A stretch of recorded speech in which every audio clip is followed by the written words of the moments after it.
Hello. I think Mary Jane Garcia has been removed due to technical issues. Maybe you can ask her to rejoin our group meeting. So okay.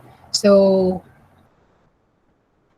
here, uh, yung lumalaki ang receivable when every time there is a sale kasi nga nakadebit yung AR, and then lumiliit ang receivable, ang accounts receivable when every time there is a collection kasi nga naka-credit yung accounts receivable. Ano pa yung mga transaction na nakakapagpalaki sa accounts receivable? Recoveries. When there are recoveries. When there Yes. Recovery of oh my accounts previously Okay, written alright. off. So, merong recovery. So, gawa rin tayo ng T-account for allowance for doubtful account. So, para isang discussion na lang. Merge. Alright. Allowance for doubtful account. Okay. That's one. So, every time there is a recovery, we need to set up again the accounts receivable and then the related allowance. Allowance for doubtful account. So, kaya lumalaki ulit yung accounts receivable because there is a recovery. Kuha po ba? And then, so syempre, na-set up ulit yung AR, na-set up yung allowance for doubtful account, lumalaki ulit yung allowance for doubtful account because there is a recovery. What's the normal balance of allowance for doubtful account? Debit or credit? Credit, sir. Credit. So, Credit. yung beginning balance ng allowance for doubtful account is on the credit side. And then, ilagay natin sa debit side yung ending balance for the purpose of balancing the T account. So, and then, kailan naman lumiliit ulit ang accounts receivable? Kapag may write-off po. Lumiliit ang accounts receivable kapag merong write-off ng receivable. So, how do we record the write-off of receivables? Debit allowance Debit for doubtful allowance for doubtful account, accounts. Credit and AR. then credit accounts receivable, di ba? So tama po yun, di ba? If we are using allowance method. But if we are using direct write-off method, what will be our entry? Debit. Debit bad debts expense. Debit bad debts expense, credit AR. So, alam nyo sa sarili nyo na yun ang entry kapag direct write-off method at iba rin ang entry kapag allowance method. So, tandaan nyo po yan na kasi minsan may lumalabas sa problem na sasabihin niya the company is using direct write-off method or directly charging it to bad debts expense kapag nagra-write off ng AR. So, pag sinabi yon, ibig sabihin hindi siya allowance method. Pero pag walang sinabi, allowance method yung kanyang ginagamit. Nagigets po ba? Nakukuha po Yes, ba? sir. Okay. So, entry for write-off under allowance method. So, allowance for doubtful account and then credit accounts receivable. XXX and then XXX. So, when every time there is a write-off, nababawasan yung AR. Nababawasan din yung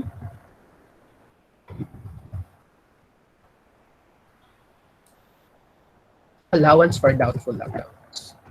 Are there any transactions na pwedeng makadagdag or makabawas sa accounts receivable? Meron pa po bang ibang transaction na pwedeng makabawas sa accounts receivable? The This one. transferring from notes receivable to accounts receivable. For So, example, the note receivable has already defaulted. Then it So, will okay, all right. So, that's correct. So, That's correct. So, tama po yun. So, kapag na-dishonor yung notes receivable, bumabalik siya into accounts receivable, di ba? So, Sir. accounts receivable, debit, and then credit, notes receivable. So, amount, XXX. Yung amount niya, basta, kasi XXX. So, meron dito is dishonored notes receivable. And then, kailan naman lumiliit yung accounts receivable? Kapag may sales return po. Sales return discounts. Lumiliit ang accounts receivable kapag merong sales return. So, what will be our entry kapag merong sales returns? Debit. Debit sales Debit. returns and allowances. Debit sales returns and allowances amount, basta, and then credit ER. accounts receivable amount, basta. So, kung mapapansin nyo, naka-credit yung AR, kaya lumiliit yung accounts receivable when every time there is a sales, returns, and allowances. Discount. Paano pa po lumiliit ang AR? Sales discount. Sales discounts po. Discount. So, ano ang entry for Sales sales discount? Ano pang entry for sales discount? Cash. Debit, cash, di ba? Debit, cash, Cash. yung receipt ng cash, and then credit, sales, Discount. discount, and then credit, ER. accounts receivable. So, meron kayong XXX amount. So, lumiliit ang AR when every time there is a sales discount.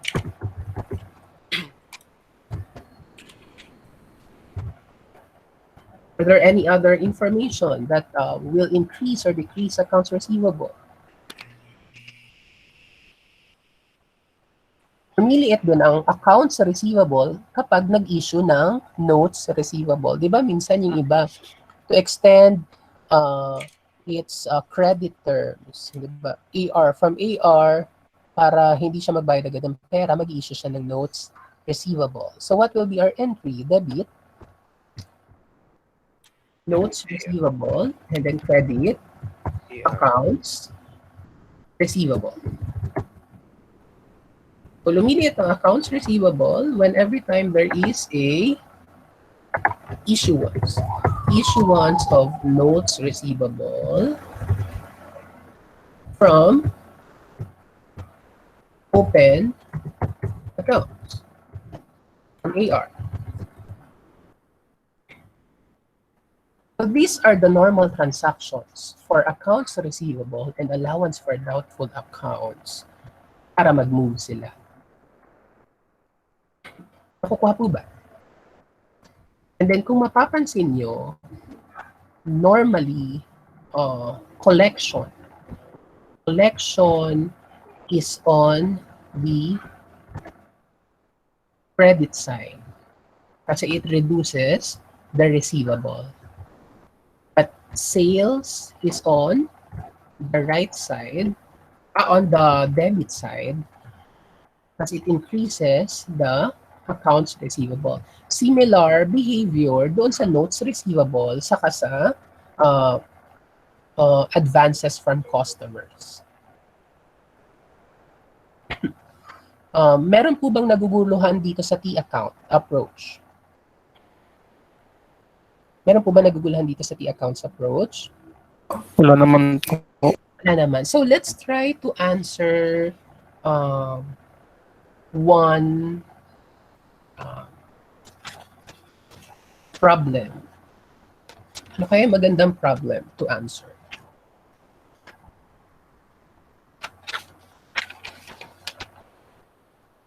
Or ano kaya magandang problem to answer? Would you like to try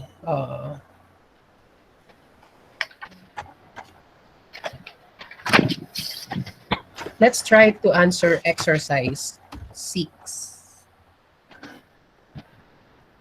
Can we try to answer exercise 6?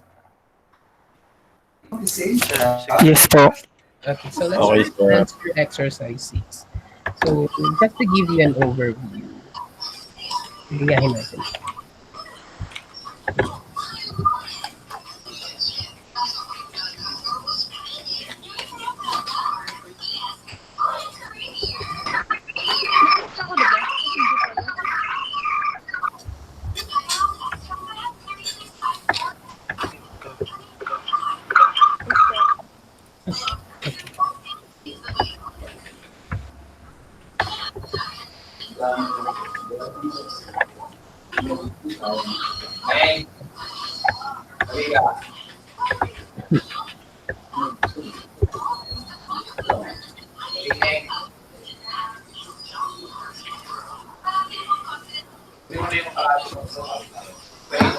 Okay, class. So, are you ready now? Yes, sir. Okay, so let's try to solve exercise 6. Tama, check ako kung tama yung yung binabasa ko. KMJS maintains its accounting records on the cash basis. Tama po ba? Yes, sir. Okay, so Yes, that's sir. exercise 6. Yes. So during 2019, KMJS collected 125,000 from its clients and paid 62,000 pesos in expenses. Upon examination of additional evidence, the following information was obtained. So we have AR, unearned revenue, accrued expenses, and prepaid expenses. And then may nakita kayong date, January 18, and then December 31, 2019. Minsan, huwag kayo magpapalito. Minsan, ang nakalagay dyan, January 1, 2020, and then December 31, 2000, para magkabaliktad yung date. So, huwag kayong magpapalito doon. So, yun yung lagi yung titignan. So, I know sa sarili nyo, alam nyo sa sarili nyo na marunong na kayo sa accounting and auditing. Pero, always exercise due professional care when answering kasi minsan doon tayo nagkakamali. Nakukuha po ba? So first, we have to identify ano yung mga accounts na hinihingi ni examiner. So may binigay siya, accounts receivable, unearned revenue, accrued expense, and prepaid expense. Nakuha po ba? Nagigets po ba, class? Yes, sir. So, gawin natin ito unearned revenue. Earned revenue. Then, let's try to make another T account, set some T account on the other side. That's accrued expenses. And then, prepaid expenses. Alright.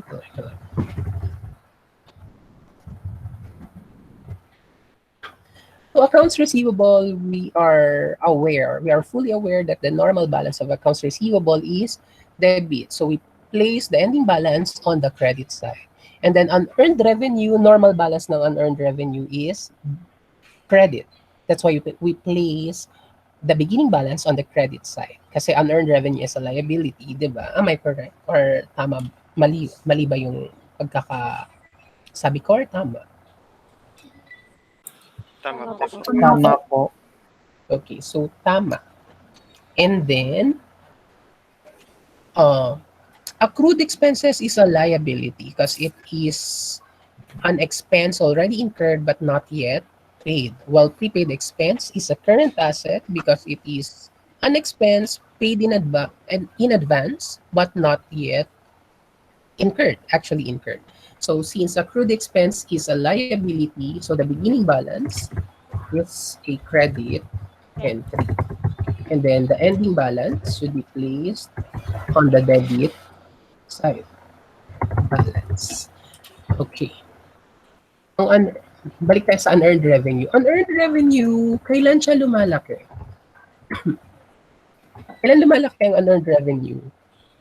When you receive money for services or products that have not been earned, sir. Earn.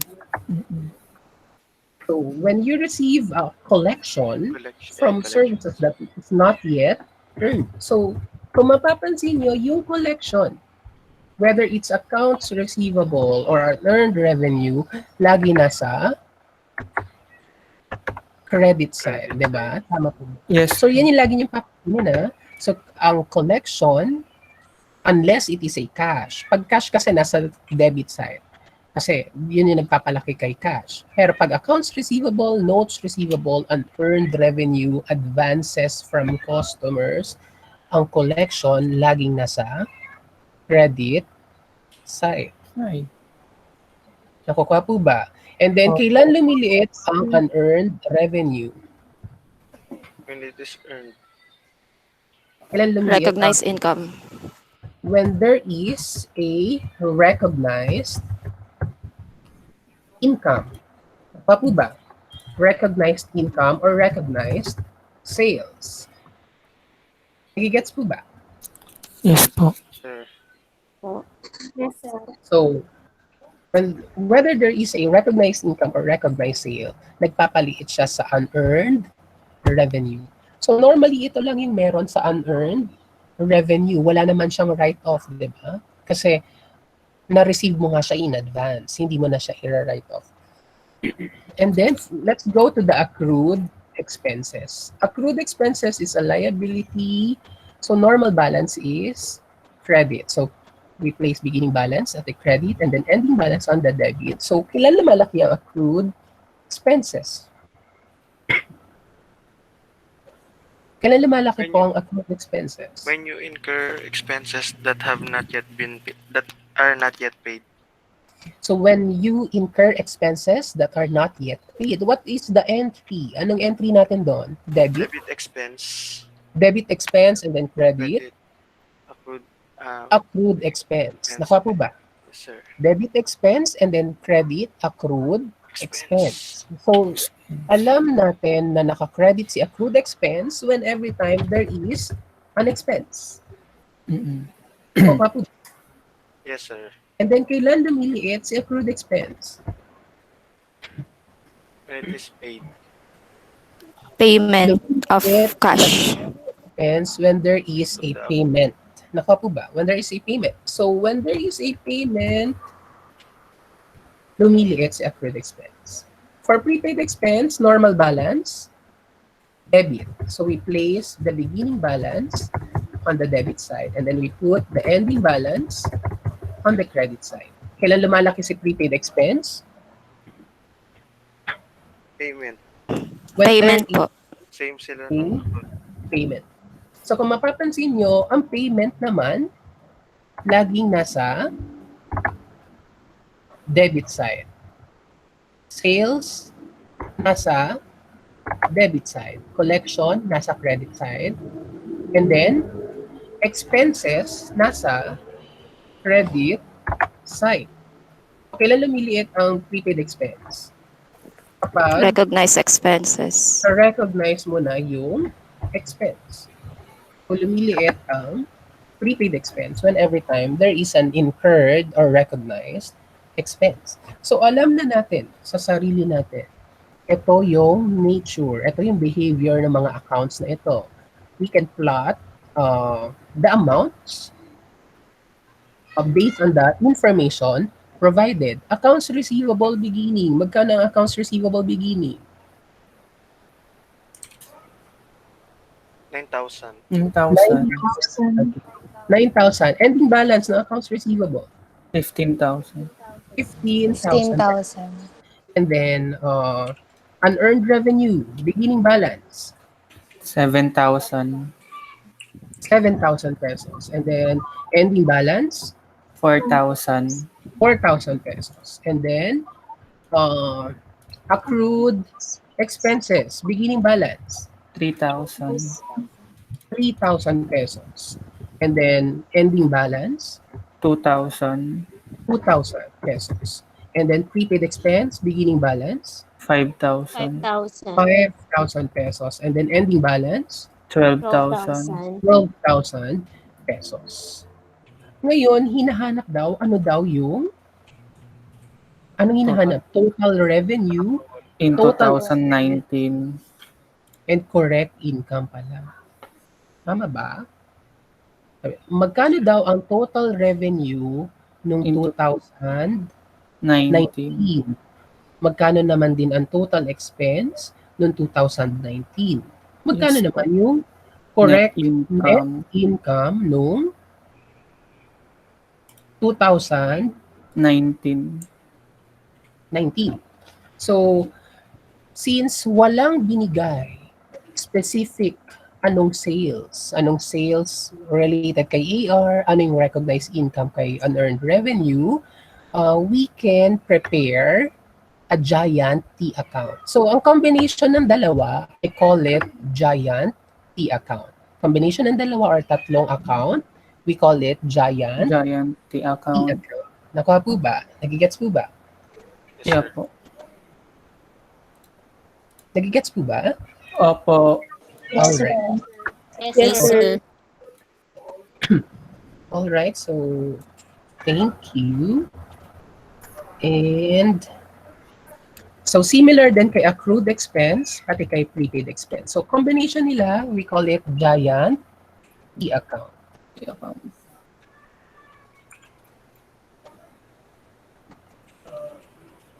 Okay po ba? Naiintindihan po ba? Or lahat ba nakakasunod or hindi? Nakakasunod naman po. Answer po, sir. Okay, so lahat nakakasunod. So ano pang sabi? Anong sabi doon sa data na binigay sa itaas? Sabi, KMJS collected 125,000 pesos. Tama po ba? 125,000. Yes po. From Yes. its So, ilagay client. natin, since hindi natin kaya i-breakdown si 125,000 pesos, ilagay na lang natin siya sa isang area dun sa giant T account. So, ilagay natin siya sa collection part ni accounts. Accounts receivable. So, 125,000 pesos. And then, ano pang sabi? Nagbayad daw siya ng 62,000. 60,000 in expenses. So, hindi natin kaya i-breakdown sa 60,000, ilagay na lang natin siya sa isang payment doon sa giant T account. Saan natin lalagay? Saan niyo gusto ilagay? Accrued expenses. Po. So, Oh. accrued expenses na lang po, sir. Accrued expense na lang. Wala bang gusto ng ng prepaid expense? Pwede rin, sir. So, payment. So, 62,000 pesos. Nakukuha po ba? Nagigets po ba? Yes, sir. Opo. Alright. So, kaya na ba natin computein yung sales? Yes, sir. Yes po. Okay, so magkano yung sales? Wait lang. So yung sales is the difference between the total debits and total credits. So 15,000 plus 125,000 plus the 7,000 dun kay unearned revenue minus the 9,000 beginning 34,000. balance. 30, And 40, 47, minus 7. 134,000. 134,000 pesos. So magkano ang total revenue noong 2019? 134,000 pesos. Yes, sir. So answer for number one Letter is C. letter C. And then, anong sagot? What is the total expense of KMJS in 2015? So kaya na po bang sagutin, computein yung expense? Yes, sir.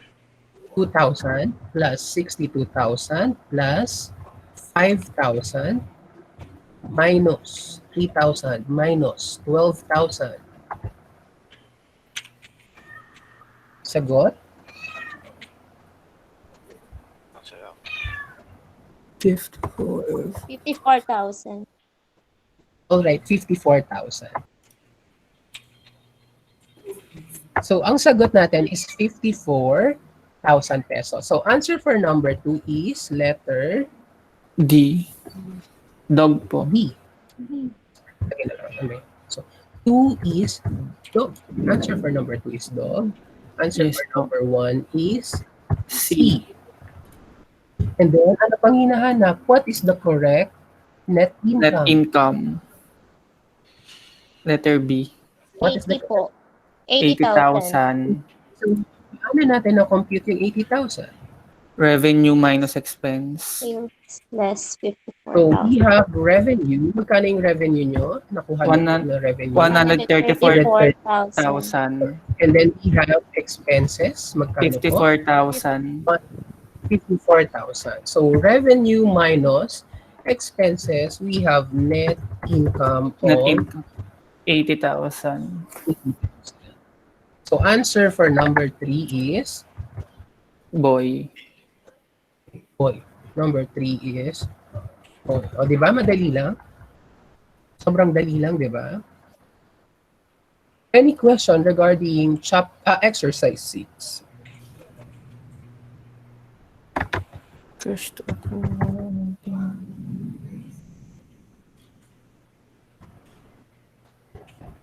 Any question? So, before we move to a next problem, baka may question po kayo, baka naguguluhan kayo.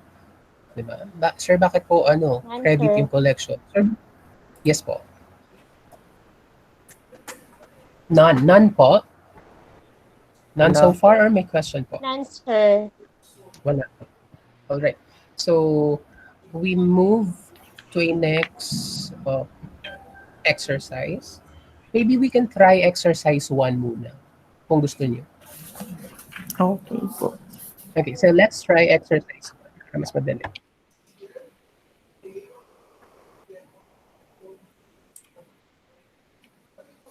Kuha ang calculator.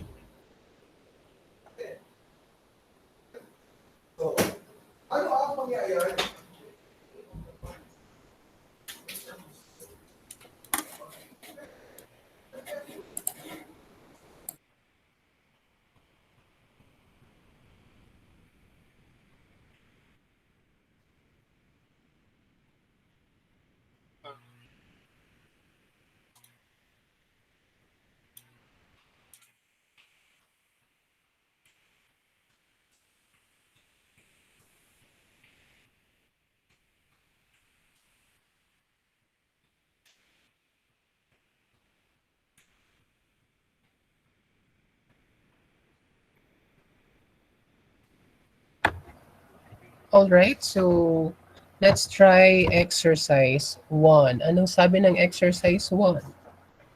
Your examination of the financial statements of Mobile Legends Company disclosed the following transactions during the year. Number 1, company paid 1-year insurance premium of 36,000 pesos effective April 1, 2019. Number 2, during 2019, Mobile Legends bought office supplies totaling 15,000 pesos. At the end of the year, unused office supplies amounting to 4,000 pesos. Requirement: prepare original entries to record the above transaction and the corresponding adjusting journal entries on December 31, 2019 using the asset method and expense method. And letter B, by how much would profit of 2019 be misstated if no adjustments were made at the end of the year? So, ano yung requirement daw? Prepare original journal entry. So, gagawa daw tayo ng original journal entries under asset method and then expense method. So, let's try. So, asset method. Expense method. So, what will be our entry? Sa number 1, the company paid 1-year insurance premium of 36,000 pesos effective April 1, 2019. What will be our entry under asset method? Debit. Prepaid insurance. Prepaid insurance. Prepaid insurance. Prepaid Prepaid insurance. insurance and then credit. Cash. Credit cash. Cash. Cash. Amount. Magkano yung amount?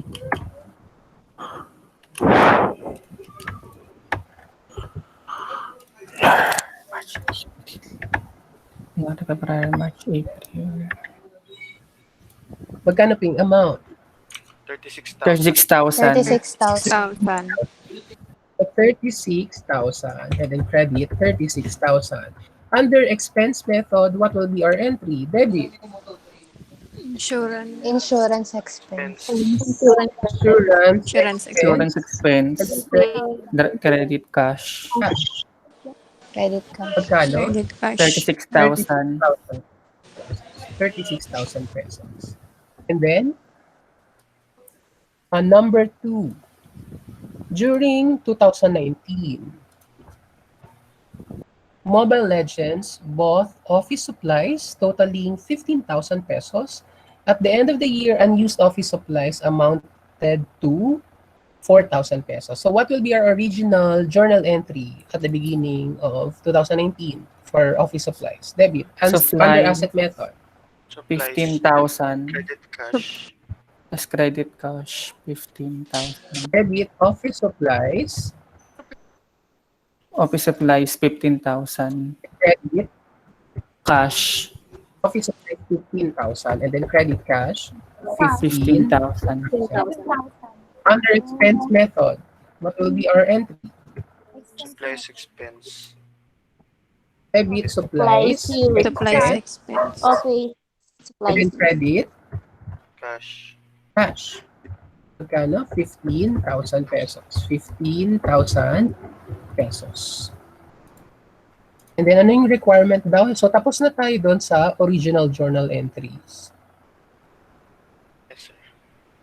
And then, letter B, by how much would profit of 2019 be misstated if no adjustments were made at the end of the year?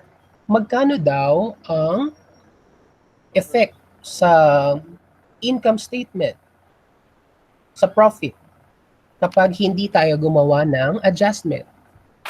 Sa Ano po ba yung adjustment natin at the end of the year? Para malaman natin kung magkano yung overstatement saka understatement, kailangan alam natin kung ano yung adjusting entries. February, March, Ano po yung April. adjusting entries natin? Three. debit insurance expense. Insurance expense. Expense, Prepaid plus insurance. prepaid Debit insurance. expense, and then credit, prepaid. Prepaid insurance. Magkano yung 27. record natin na 27,000. 7 For 9 months, sir. for 9 months? Okay, Yes, so sir. 27,000. How about if under expense method, what will be our journal entry? Debit. Baliktad lang po. Prepaid Prepaid insurance. insurance. Tapos insurance expense. and then credit. Insurance Expense. expense. Magkano? 9,000. 9,000. 9,000 pesos and then 9,000 pesos. And then what will be our adjusting entry for office supplies at the end of the year? Credit, debit. Under asset Supplies method. expense. Supplies expense and then credit, Office of office supplies. supplies. Magkano po? 11,000. 11,000 pesos. And then credit, 11,000 pesos. Under expense method, what will be our entry? Debit. Baliktarin lang po yung nasa ano. Supplies and then credit. Supplies Supplies, expense. expense. Magkano po? 4,000 po. Unused office supplies 4,000. amount. 4,000. So, from this, kaya na nating sagutan. Tama po ba? So, what will be the effect if we fail to make adjustments at the end of the year for insurance expense and supplies expense? What will be the effect in the profit if we are using asset method? Anong effect kapag hindi tayo nag-adjust using the asset method? So, Asset would be anong overstated. mangyayari sa, I'm so sorry, anong mangyayari sa prepaid insurance? Overstated, understated? Overstated, sir. Overstated.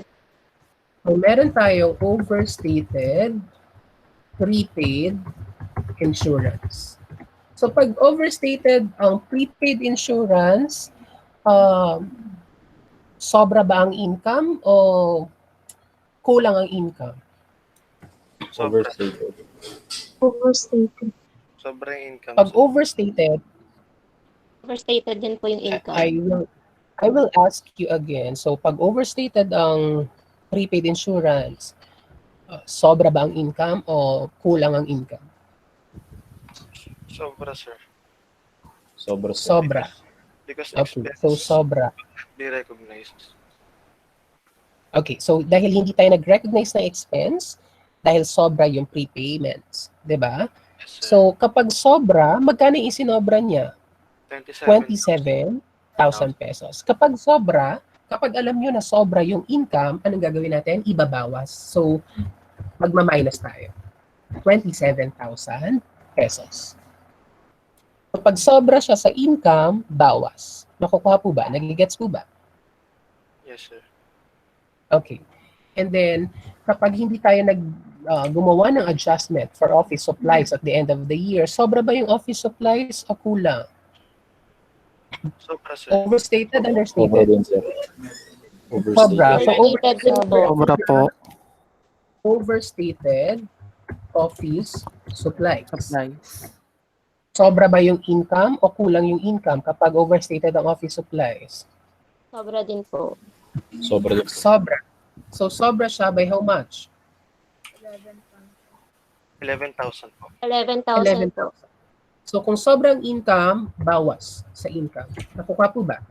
Yes, sir. Nagigets po ba? Yes, sir. Yes. So, net effect in the profit and loss for overstatement of prepaid insurance and overstatement of office supplies under asset method, total overstatement is 38,000 pesos. Nakukuha po ba? Yes, sir. Yes, sir. Total overstatement. Lahat po ba? Nakuha po ba ito? Yes, sir. Alright. So, Yes, sir. under expense method, sabi daw, ano daw ang effect kapag hindi tayo gumawa ng adjusting entries at the end of the year? Sa insurance expense, sobra ba ang insurance expense o kulang ang insurance expense? Sobra. Sobra din po. Sobra. So, lumalabas, understated yung prepaid insurance. Understated, prepaid insurance. Magkano yung understatement nung prepaid insurance? 9,000. 9,000. Kung understated ang prepaid insurance, anong effect niya sa income? Kulang o sobra? Kulang. Kulang din po. Kulang. So kapag kulang yung income, dagdag. Nakukuha po ba? Yes, sir. And then, anong effect ng office supplies kapag hindi nagkaroon ng adjusting entry at the end of the year? Kulang ba ang office supplies or sobra yung office supplies? Kulang, Sobra sir. po. Kulang. So, Kulang po. understated supplies. Kulang. So, magkano yung kinulang? 4,000. 4,000. Magkano po yung kinulang? 4,000, sir. 4,000. So, total, tama po ba? 4,000. Yes, sir. So, total understatement is 13,000. magkano po? 13,000 pesos. Lahat po ba nakuha yung 13,000 pesos? Yes, sir.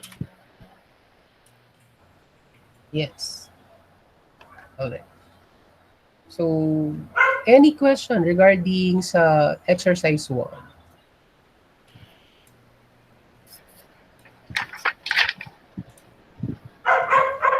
Any question regarding exercise 1?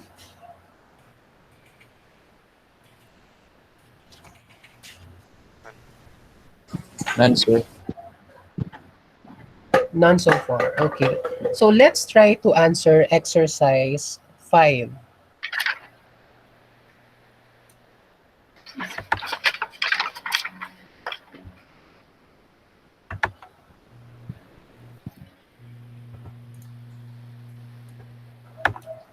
Let's try to answer exercise.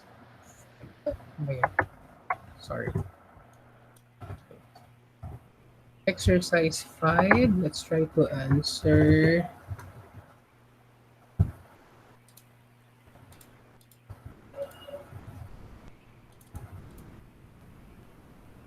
All right.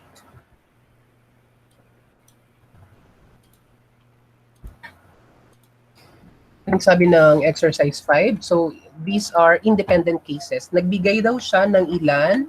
4. Pero independent cases sila. So, magkakaiba-iba lahat. Number 1, if prepaid insurance amounted to 15,000 pesos at the beginning of the period and total insurance premium paid during the period amounted to 8,000 pesos, what would be the ending balance of prepaid insurance if insurance expense for the period amounted to 16,000 to 6,000 pesos? Naintindihan niyo po ba? Yes, sir. Ako hindi ko naintindihan. Yes, sir. Joke lang. So, okay. So, let's try to create a key account for prepaid insurance now. So, anong normal balance ng prepaid insurance? Debit. Po. Debit. So, beginning balance will be placed on the debit side. Debit and then side. ending balance will be placed on the credit side dahil normal balance ng prepaid insurance is Prepaid insurance. so sabi daw prepaid insurance magkano yung beginning balance 15,000 15,000. tama po 15,000 and then lumalaki ang prepaid insurance when there is a payment and then lumiliit ang insurance kapag merong expense. Magkano yung binayad sa insurance? 8,000. 8,000. 8,000 pesos. And then magkano yung expense? 6,000. 6,000 pesos. So magkano ang ending balance? 17. 17,000. 7,000 pesos. Nakuha po ba? So Yes, answer po. for number 1 is, 17. ano pong sagot? For number 1, apple. Letter A. A. Letter A, 17,000 pesos.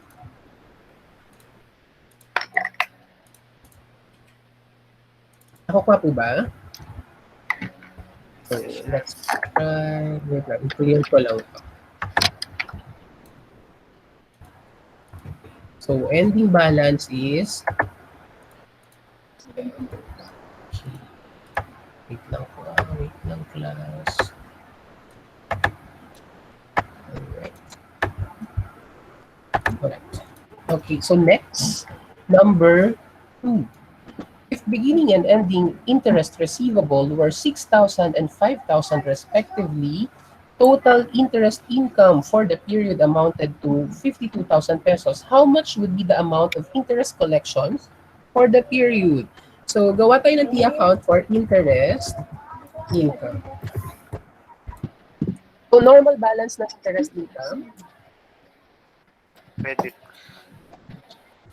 Sorry, ano po? Credit, sir. Credit. Interest income. Interest Credit. income. Credit. Tama po, no? 52,000. We are looking for interest receivable. So, interest receivable. So, tama po yun. Interest income, normal balance is credit.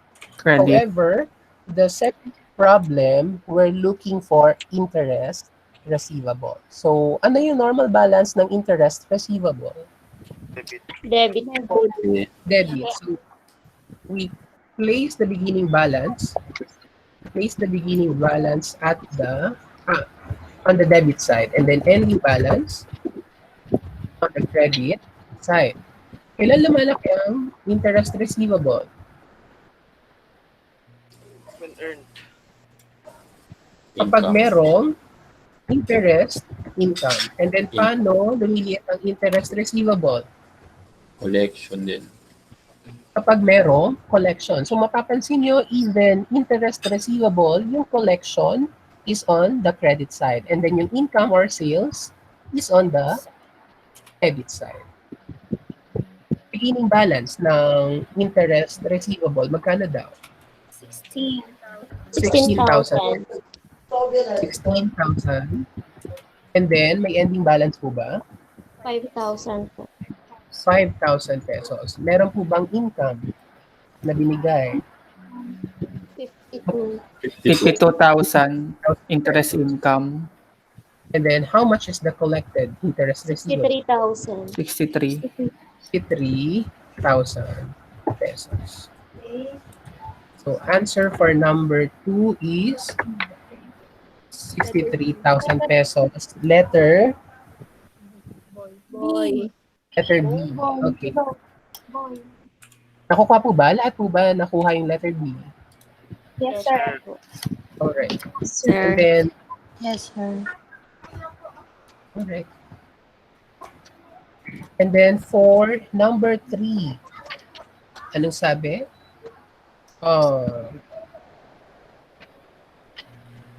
I'm sorry, wala ako.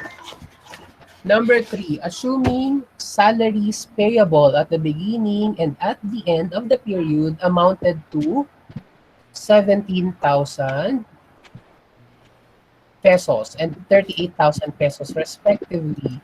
Salaries paid during the period totaled 155,000 pesos. How much would be the salaries expense for the period? So, gawa tayo ng account for salaries payable. Salaries payable. Ano yung normal balance ng salaries payable? Credit. Credit. Credit. So, we have to place the ending balance on the debit side. So, anong sabi daw? Beginning balance daw niya is 17,000 1,000. pesos.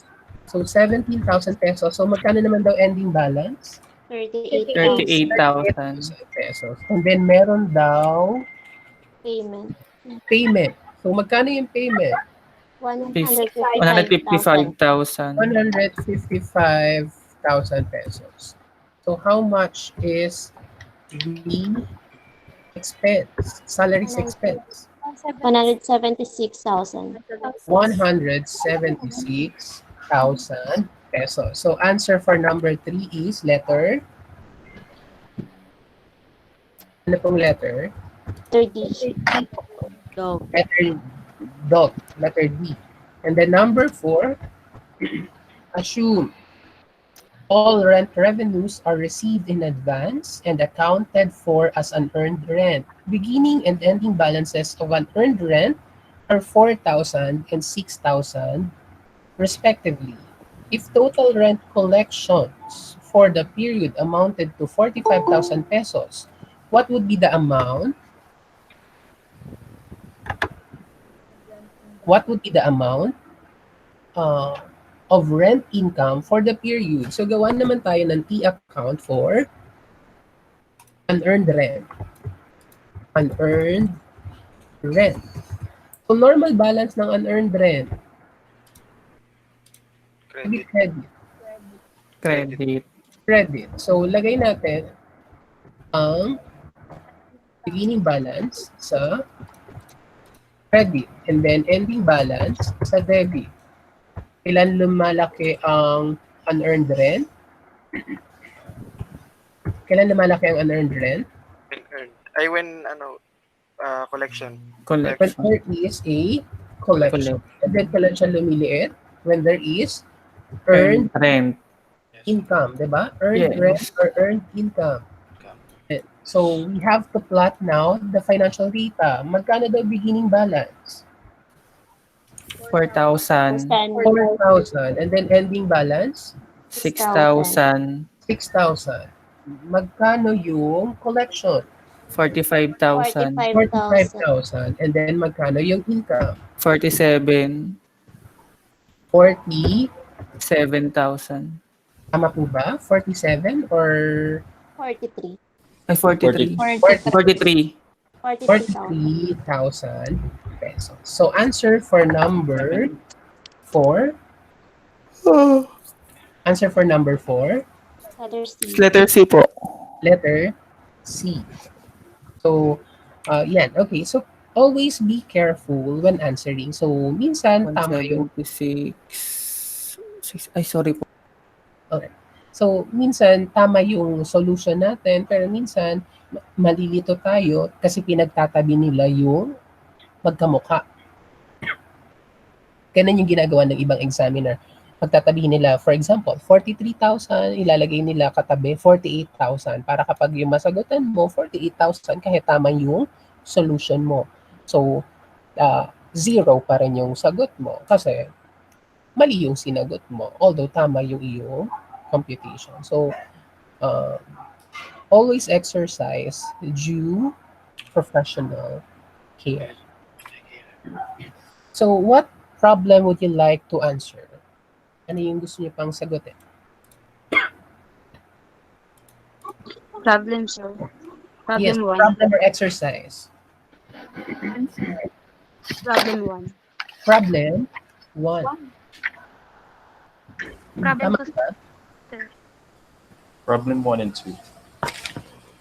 Problem 1 and 2. Okay, problem 1 and 2. So let's try to answer problem 1 and 2. Wait lang, hinahanap ko lang yung problem 1. Ano sabi ng problem 1? Mukhang mahirap yata ito. Mahirap ba? I'm so sorry. So problem 1, analysis of accounts receivable. In connection with the audit of Apple Corporation financial statements, you found the following data relating to the accounts receivable for the year ended December 31, 2008. Are you aware with the IFRS 9? Fair value. No, sir. Nabasa niyo na po ba yung IFRS 9? Sa fair value. Ay, tama ba? IFRS 9 speaks about financial instruments.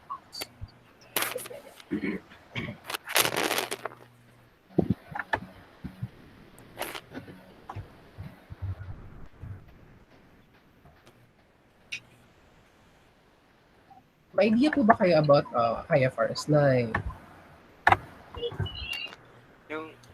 Yung financial instrument measured at fair value through profit or loss, sir. Yes, yes. Yes, tama po yun. IFRS 9 speaks about financial instruments. So financial instruments is an instrument that gives rise either to a financial asset or a financial liability.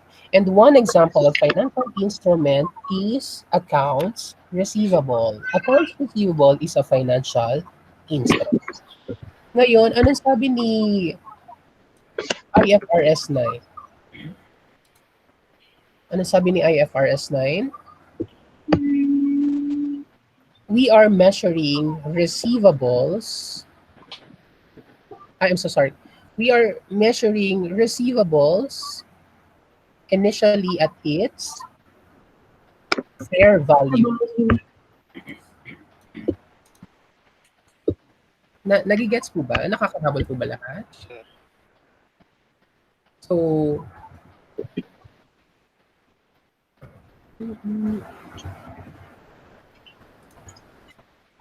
we record initially the receivables at their fair value, which is equivalent to its gross invoice price.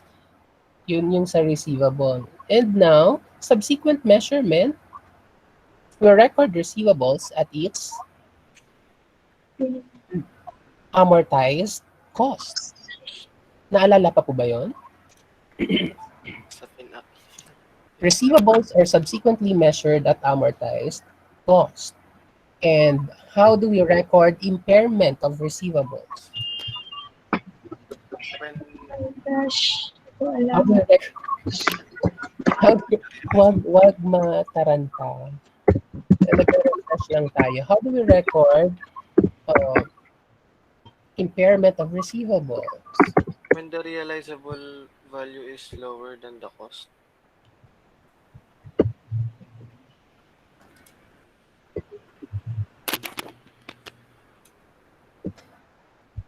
How do we record impairment of receivables under IFRS 9?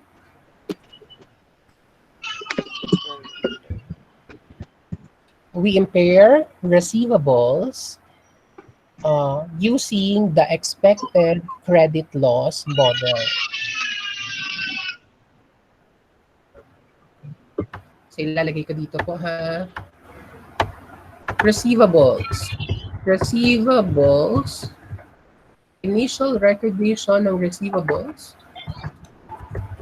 Initial recognition ng receivables is at fair value.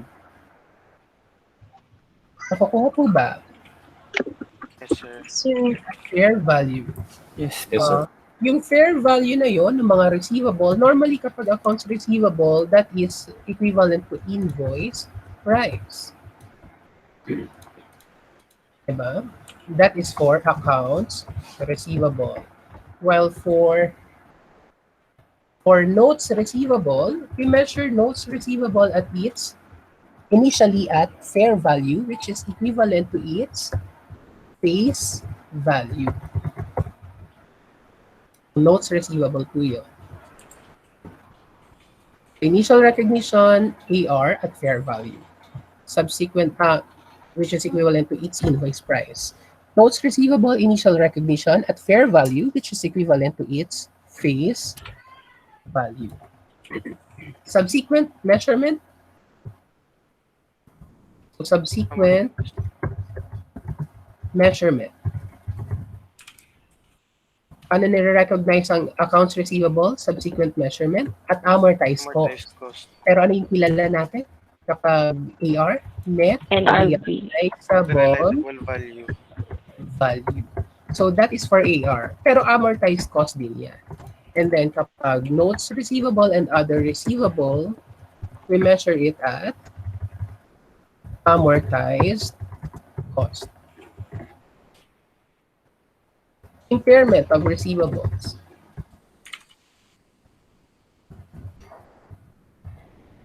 Dati, ang sabi ng past 38, impairment of assets, ang ini-impair lang daw ay mga non-current asset.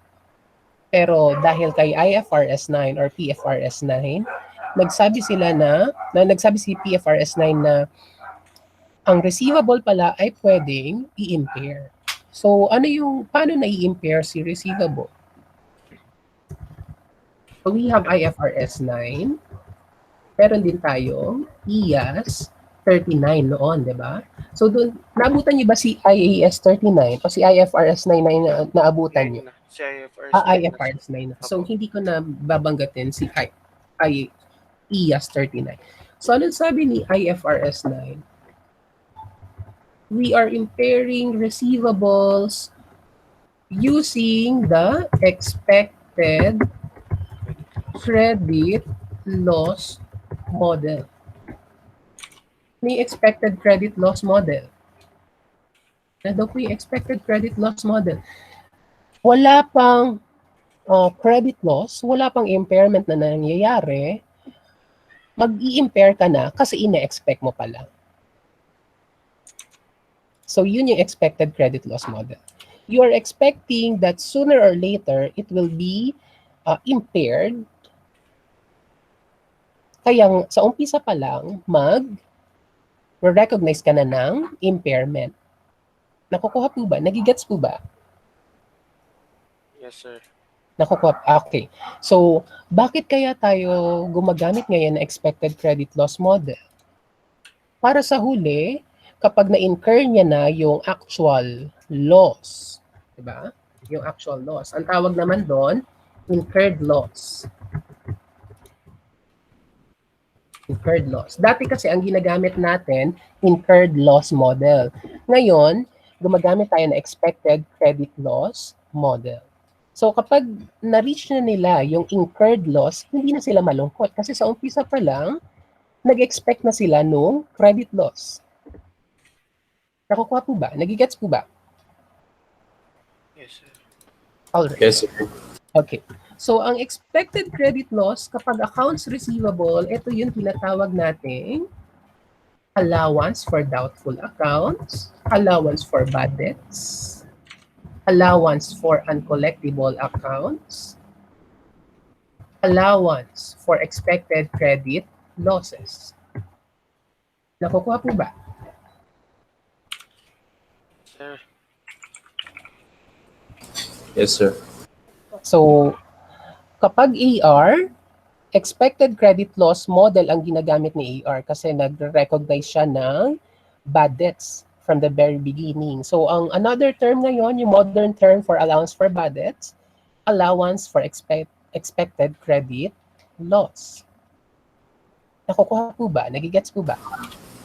Yes, sir. So, huwag magpapalito kung mayroong bagong terminology. Alam niyo yan sa sarili niyo kasi na-encounter niyo na yan before na bago lang yung pangalan. So, let's try to plot the receivables. Meron tayong accounts receivable daw. Alright. Normal balance ng receivable, debit. So, we put the beginning balance at the debit side and then we put the ending balance at the credit side. Kailan lumalaki ang accounts receivable? Kapag merong sales. Sales. Diba?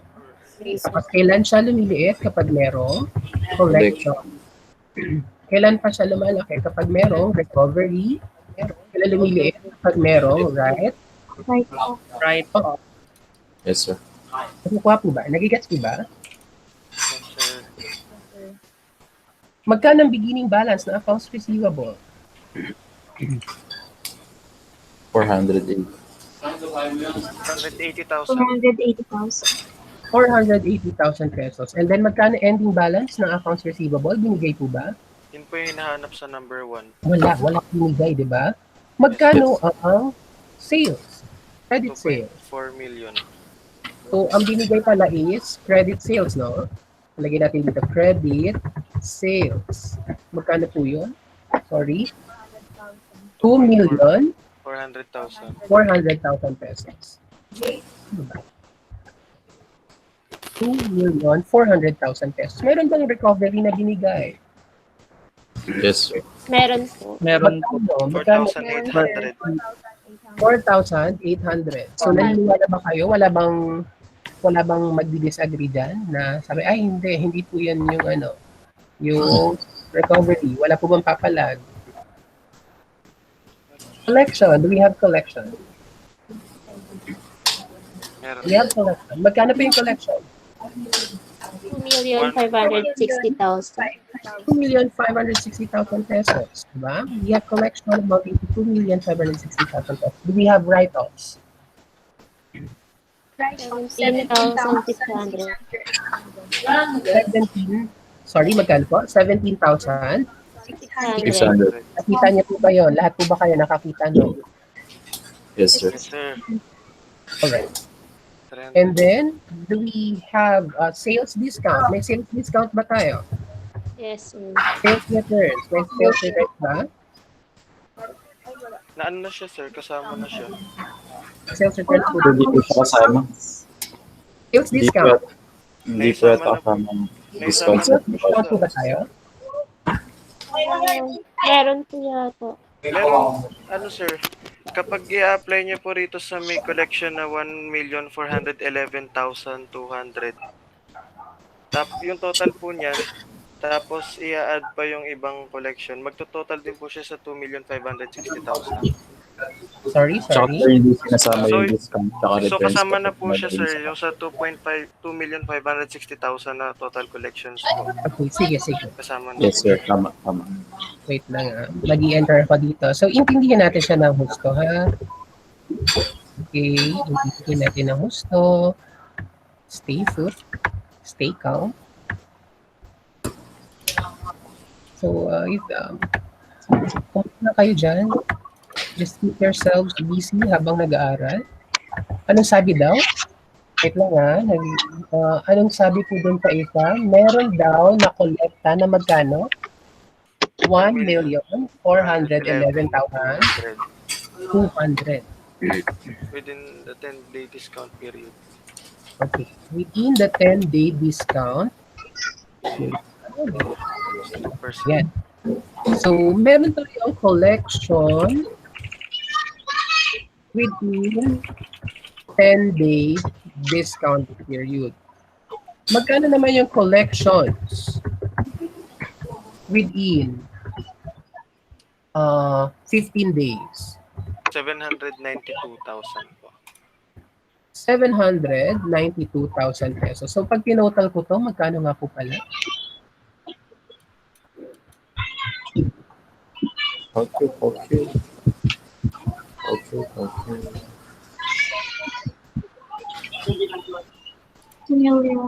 2,203,200. 2,200,000. 203,200.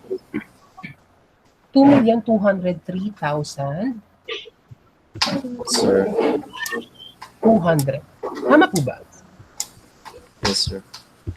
Yes, sir. So how do we recognize the 2%? I mean the discount. Credit. Meron po ba tayo na-compute na discount? Meron, sir. 2% of 2%. 2% na magkano? I divide po muna sir yung 1,411,200 by 0.98. 0.98. Tapos multiply siya sa 0.02. Naka-netted na So, kasi. lumalabas. 1.4. Lumalabas Netted na yan, sir. yung collection within 10 days at the collection within 15 days ay net na nung Yes, sir. Net na yan, sales sir. discount. Tama po ba? Tama po ba ako? Yes, sir. Yes 98. po. Net siya. Kaya yung discount sasama pa. So magkano yung sales discount nung 10 days? Magkano ang sales discount nung 10 days? 28,800. 28,800. Sorry, that's 28,800 sir. divided by 0.98, diba? Times Times 0.02. 2%. So that's 28,800. And then sales discount at 1%, that's 792,000 divided by 0.99 times 0.01. 8,000 pesos. Tama po ba? Na-compute niyo po ba to? Sales discount na to? Yes, sir. Yes, sir. Yes, sir.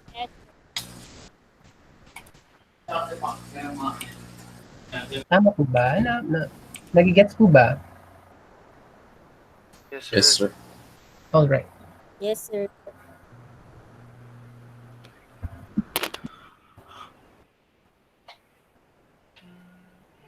So lumalabas, itong 1,411,200 plus 792,000 ay part lang nung collection na 2,560,000 Yes sir. pesos. So that the 2,560,000 pesos does not necessarily mean na ito lang yung component nun. Apo. O pa po ba? So we have to place as well the sales Sales discount, discount. 2%, and then sales discount nung 8,000 saka 28,800. May sales return po ba? Wala Yes. naman sir. Wala Wala, na. sir. Okay. So, meron pa po ba tayong hindi na isama? Yung sa may 15 days. Sa Yung 792,000. pag 15 days, 1%, di ba? Yes sir. So that's 8,000 po. 8%, 8,000. So that's 8,000. And then sales discount, lagyan lang natin doon. I'm so sorry. So can we squeeze now the ending balance? Not yet po. Kasi sir, may nag-ano pa. May mga nagbayad pa po beyond the discount period. May mga nagbayad beyond the discount period. Yes, Anong sir. sabi? And the balance was received from customers paying beyond the discount period. So, tama, lumalabas. Gamitin class, ha? Oh, okay. So, let's try to... Okay. Ano sabi daw? Collections within 10 days, magkano? 1,411,200. And then collections within 15 days, 792,000 pesos. We also have collections outside discount period. Magkano yung collection? Hindi natin alam. And then, we have recoveries. Magkano yung recoveries natin? 4,800. 800. Magkano yung total natin, collection? Ano yung, magkano yung 2,560,000. 2,560,000. Anong sabi ng problem? And the balance. Ano daw yon? And the balance. So, lumalabas, yung 2,560,000, i-minus mo yung collection from within the 10-day discount period, minus within the 15 days discount period, minus recovery. Magkano yung collection mo na na-receive outside the discount period? 315,200. Sorry? 315,200. Sige nga po, paulit nga po. Collection. Pag sinabing collection, cash lang yan, di ba? Yes, sir. Sige. Anong pong sabi? Remaining balance daw was received from customers paying beyond the discount period. So, magkano yung total collections na na-receive nyo? 2,560,000. 560,000. So, from the 2,560,000, nandoon na ba yung 1,411,200? Yes, sir. Andun. Yes. Nandun na rin po ba yung 792,000? Sorry, Yes, sir. 792,000 pesos. Nandun na rin po ba yung recovery? 4,800. Yes, sir. Nandun na po. Yes. So magkano yung balance pertaining to collections outside the discount period? Magkano pa yung nakuha nyo? 352. 270,400. Wait. Pakiulit. Parang may mali po dun sa computation nyo. 300. Ending balance na po ba?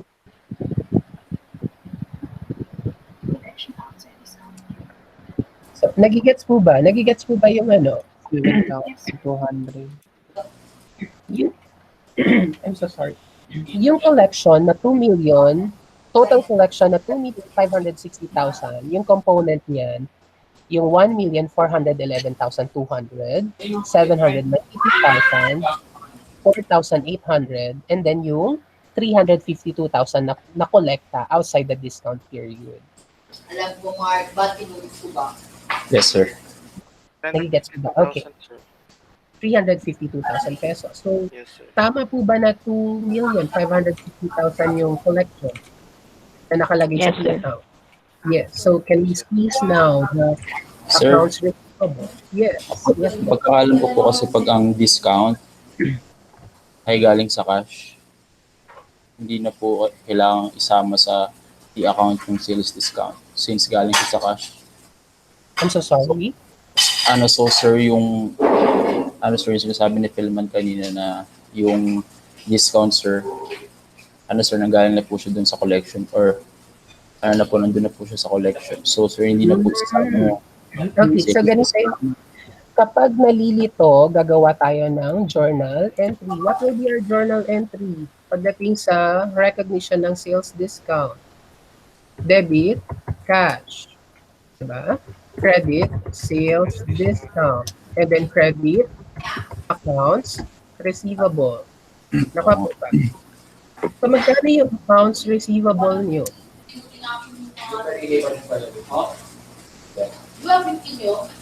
Magkano yung accounts receivable po ninyo? Doon muna tayo sa sa sales discount. Magkano yung sales discount na na-recognize nyo? 28,800. 28,000 saka yung 8,000, diba? Magkano yung receive nyo related dyan? Ay, sir, tama po yata. Diba? You have 1,411,200 saka 792,000. And then magkano yung AR? 2,240,000. Nakukuha po ba? So, yung 2,240,000, nandito yun sa credit sales. So, yung na-collect na doon, kasama yung beginning balance, a portion of it is 2,240,000. Nakukuha po ba? Nagigets po ba? Yes, sir. Yes, sir. Yes, sir. Alright, so can we squeeze now the ending balance? 270,400. So, ano pong sagot? 270,400. 270,400. Meron po ba 270,400 dyan? Yes, sir, B. Yes. Letter B, sir. Sagot. Yes. Sorry? Anong sagot ko? Letter B po. Letter B, sir. Letter B po. Sorry, ano yung sagot natin? 270,400. Answer is letter Letter B. B. Tama po ba? Can you still hear me, class? Yes, sir. Yes, sir. Okay, so all right. So okay, thank you. So ano po yung sunod na hinahanap? Allowance for doubtful account. So we have allowance for doubtful account. So allowance for doubtful account or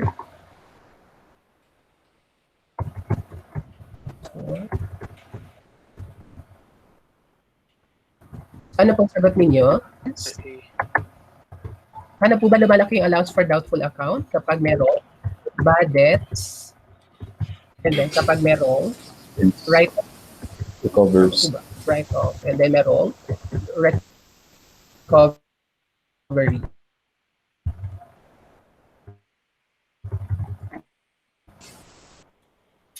Beginning balance. Do we have beginning balance? 19,200. Kano po yung beginning balance? 19,200. 19,200. 200. Meron po bang write-off? Meron po bang write-off class? Meron po. Nandun po sa accounts receivable, right? Magkano po? Write-off.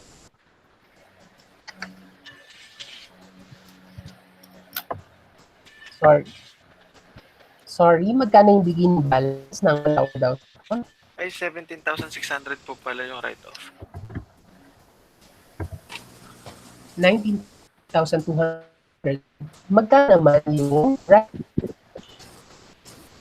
17,000.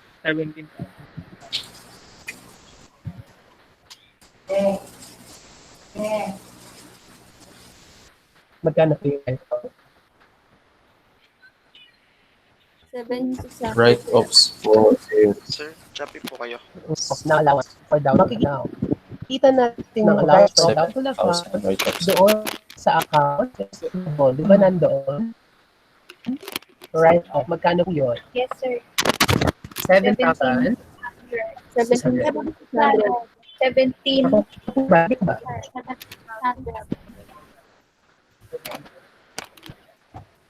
Yan.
Si.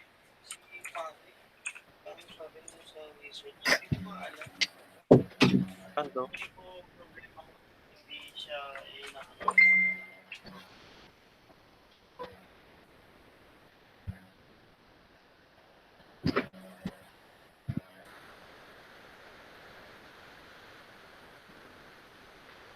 Nawala si sir?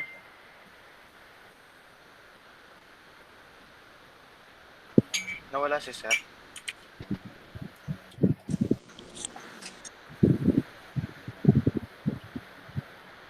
Nag-disconnect daw si Sir, guys. So, yun.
Hi class, I'm back again. Hello, can anyone hear me?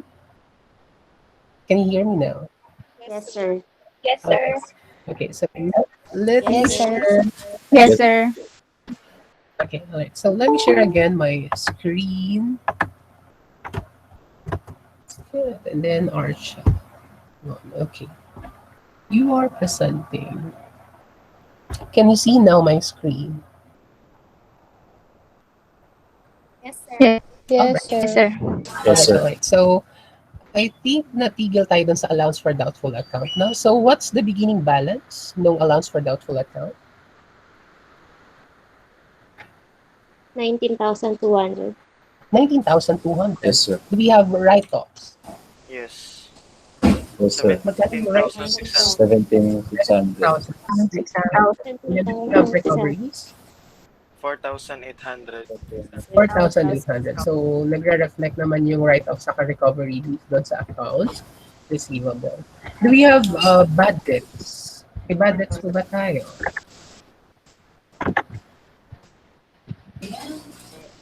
Magkano po kaya yung bad debts? 5% ito. 5% daw ng outstanding accounts receivable. So, magkano yung 5% ng outstanding accounts receivable natin? 13,520. 13,520. Yes, sir. I'm so sorry. Anong sabi po? 13,520. Magkano yung bad debts? Yung sa end po, 13,520, sir. Yun po yung 13,520. Okay. So, ano pong sabi? Based tayo sa 5% of the outstanding accounts receivable. So, balance sheet approach yung ginawa nung problem, di ba? So, kapag sir. balance sheet approach, ang hinahanap natin, ang makukuha natin, yung ending balance to allowance for doubtful accounts. So, 5% nung 240,000 pesos. Times 0.05. 13,520 and then magkano yung bad debts? 7,120. Kano po? 7,120. 7,120. So answer for number 2 is B. letter B and answer for number 3 is letter Letter B rin po. B. So 1, 2, and 3 is letter B.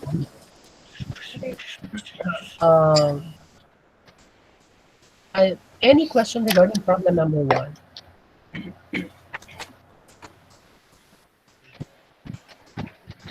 Any question regarding problem number 1? Answer. Meron po ba? Or wala na? Answer. None. So is it clear? Malinaw na po ba sa inyo kung paano yung approach dito sa problem number 1? Yes, sir. Alright. Yes, sir. So, saan pa po kayo nahihirapan? Number 2 po. Problem number 2. Okay, so let's try to answer problem number 2. Yes, sir. Try natin answerin yung problem number 2. Lagyan natin dito sa Ay, ano yan? May based on sales. Yung COGS. Alright.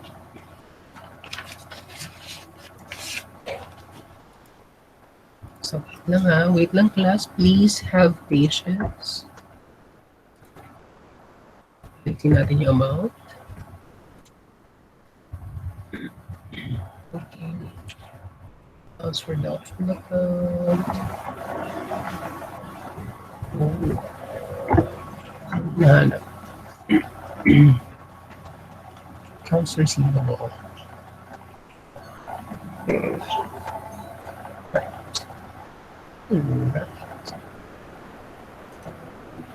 Okay.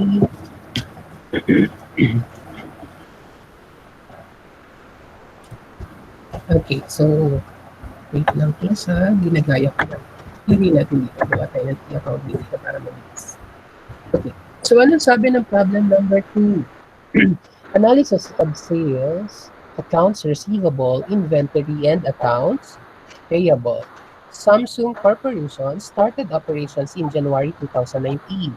From your examination of Samsung Corporation's financial statements, you were able to obtain the following information. Merchandise inventory, 135,000, 126,000. Trade accounts receivable, 75,600, 70,200. Trade accounts payable, 85,500, 88,200. Sales, 990,000, 1,080,000 pesos. Samsung Corporation paid its suppliers a total of 742,500 in 2019. In 2020, accounts totaling 6,000 were written off as uncollectible. In addition, bad debts expense of 4,500 per year was recognized in 2019 and 2020. Ano daw pong hinahanap? Cash disbursed during 2020 for purchases of merchandise, cost of goods sold in 2019, and then cash collected during 2020 resulting from sales in 2019 and 2020. So, unahin natin i-solve yung accounts receivable. Ay, yung number 3, yung cash collected during 2020.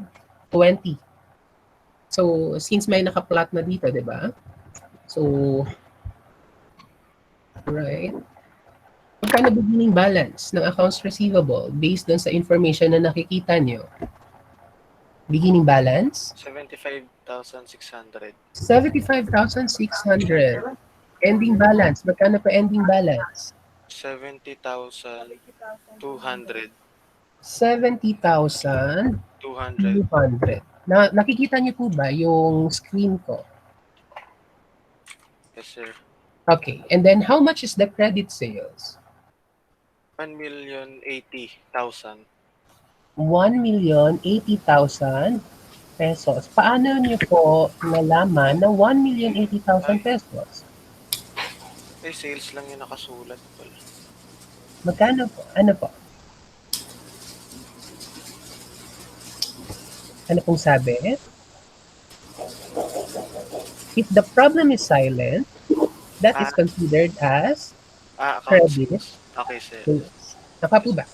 Sa magkano yung account sales? 1,080,000. 80. 1,080,000 pesos.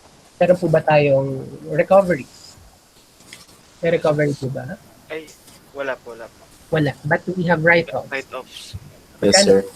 6,000. Do we have sales discounts? None. No. None. Do we have sales returns? Wala pong sinabi. None. So, magkano ang collection? 1,079,400. 400. 1,079,400. So, what is your answer for number 3? Dog. Dog. Dog. Number 3 is dog. Number 1. Yung pogs muna. How much was cash disbursed during 2010 for purchases of how much cash was disbursed during 2020 for purchases of merchandise?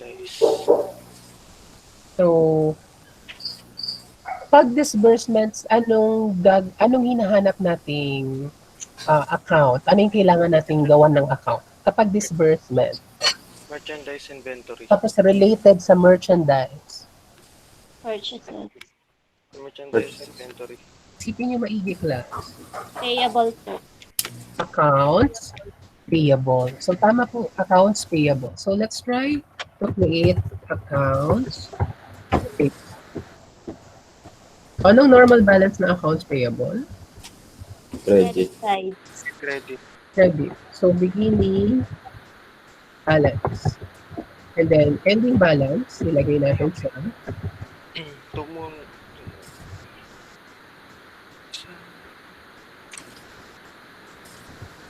debit side. Paano lumalaki ang accounts payable when there are Kailan pa lumalaki ang accounts payable? Purchase on account. When there are purchases. On Diba? account. Yes, sir. Normally, purchases on account, ito ay naka-gross, diba? Gross yung percentage ng purchases dito. Yes, sir. Mukha po ba? And then, when does accounts payable decrease? Kailan bumababa ang accounts payable? Kapag meron, Payments. so kung mapapansin nyo, lahat ng payments nasa debit side.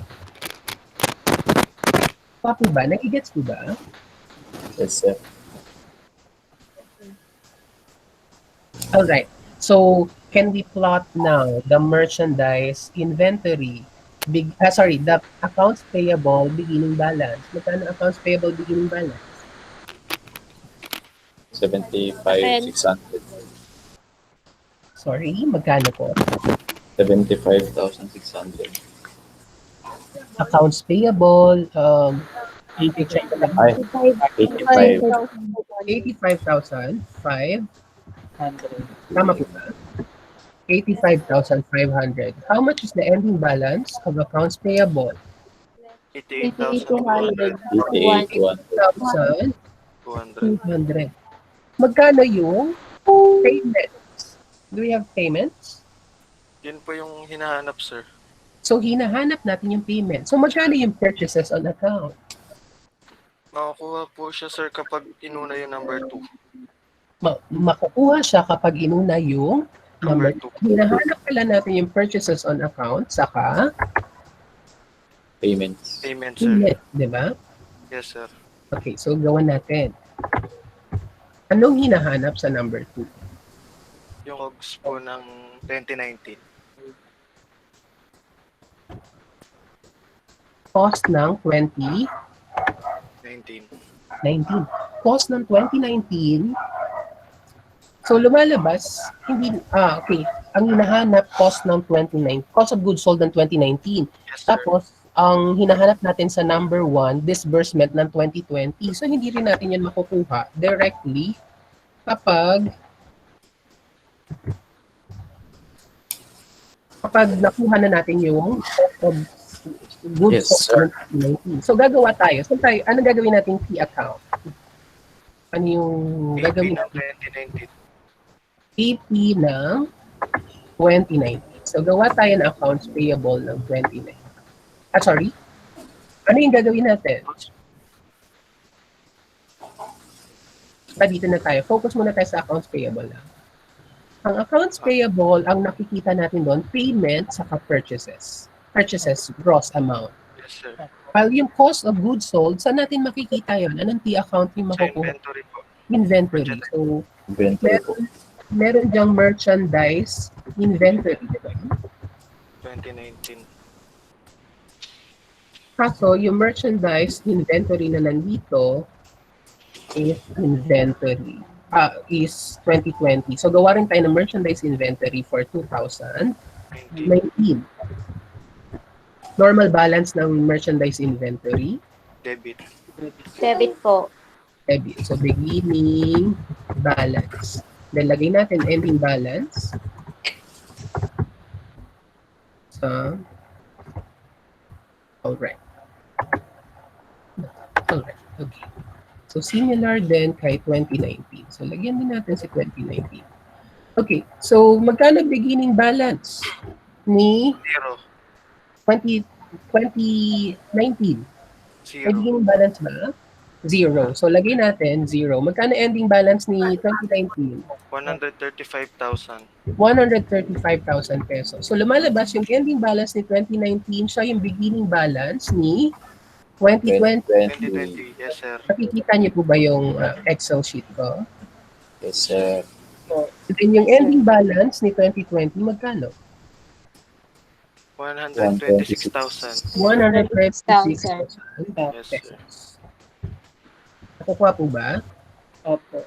Yes, sir. Alright. Yes, sir. And then, do we have purchases? Nakuha po ba natin yung purchases? Hindi pa po. Hindi natin nakuha yung purchases. Kailan lumalaki ang merchandise inventory? Kapag merong purchases. Net purchases. Apo. Purchases, Yun that's po yung net. hinahanap sa number 1, sir. Alright, sige pa.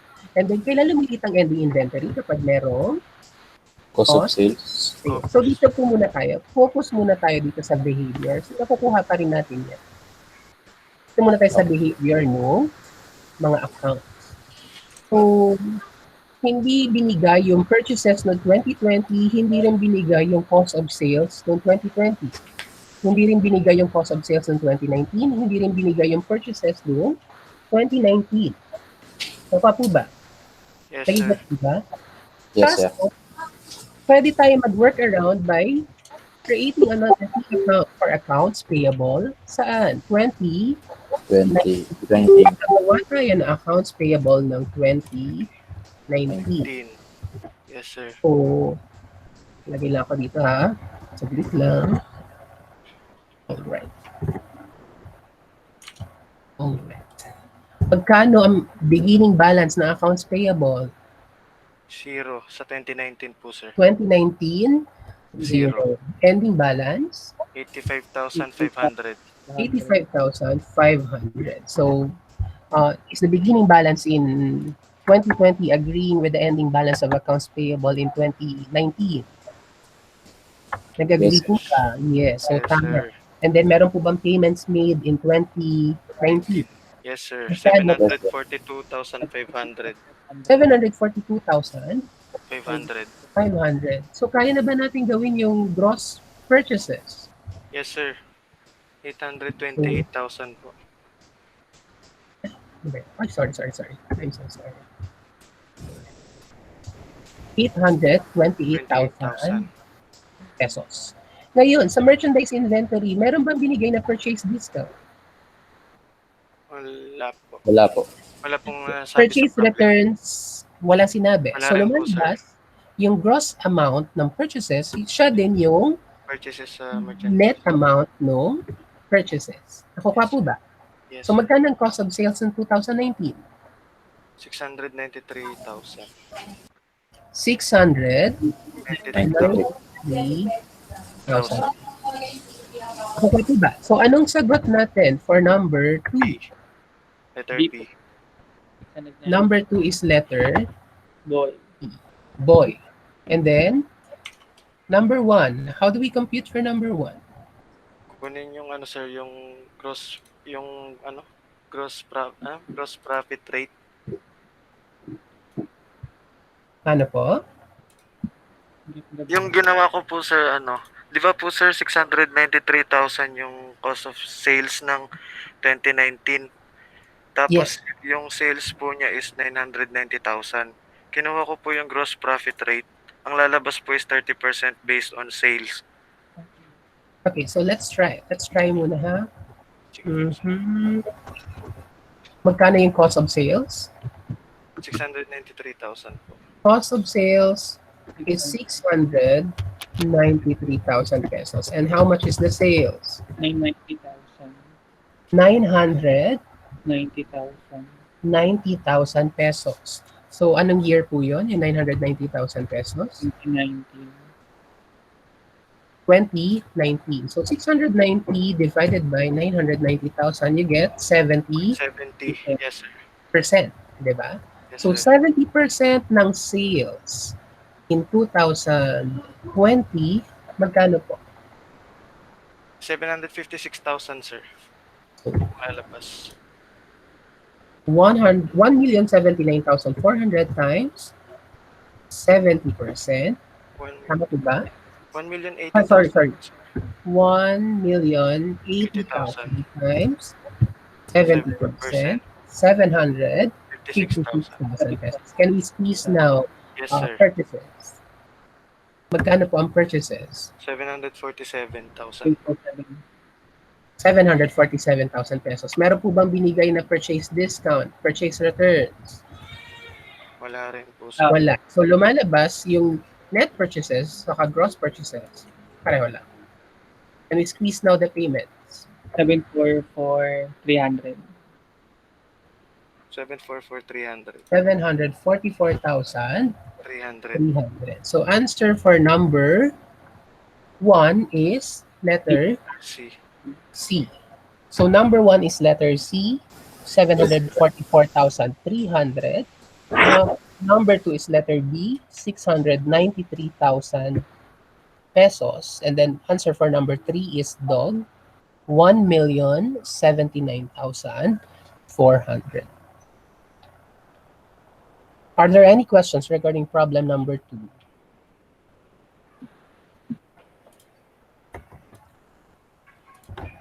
Are there any questions regarding problem number 2?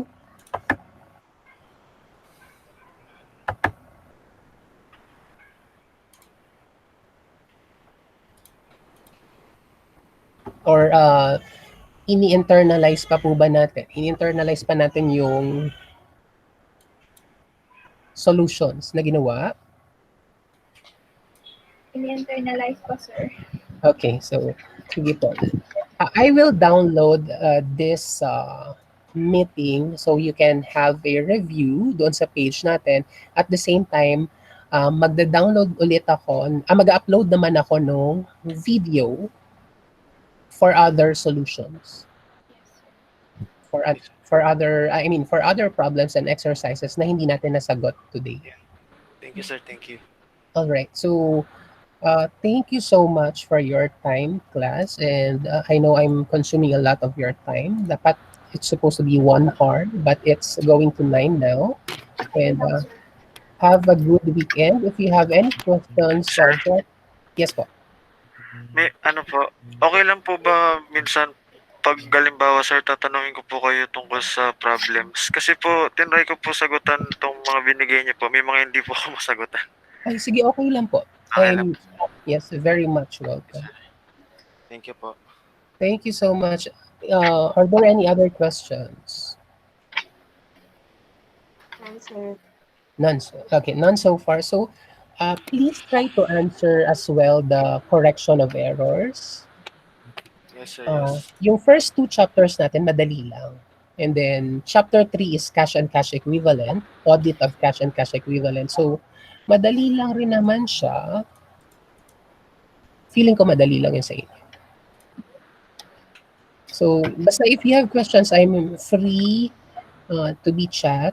Pwede niyo ako i-chat kahit sa group lang natin or personal. So, okay lang naman. Please spare me if I have delays in responding. Ayun, ganun lang. So, have a good weekend, class. Goodbye. Thank you, sir. Thank you so much. Bye, sir. Thank you, sir. Bye, Thank you, sir. sir. Thank you, sir. Thank you, Bye po. Thank you, Bye. sir.